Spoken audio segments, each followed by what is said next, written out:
श्री विद्या मंत्राने आंतरिक संतुलन कसं साधायचं याचा हा आहे एक छोटासा आढावा.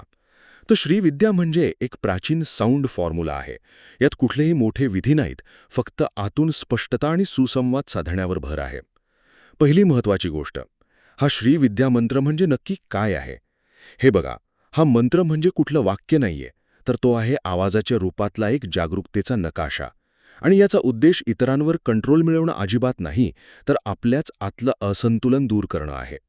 याचे मूळ ध्वनी आहेत क, ए, ई, ल, रिंग, ह, स, क, ह, ल, रिंग आणि स, क, ल, रिंग. दुसरी गोष्ट, हे काम कसं करतं? अगदी सोपं आहे.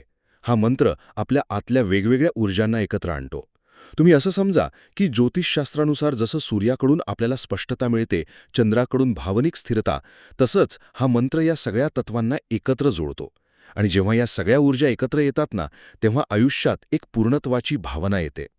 आणि तिसरी आणि शेवटची गोष्ट, याचा सराव कसा करायचा? इथे मंत्र जबरदस्तीने म्हणायचा नाहीये. त्याऐवजी त्या ध्वनीबद्दल फक्त जागरूक राहायचंय.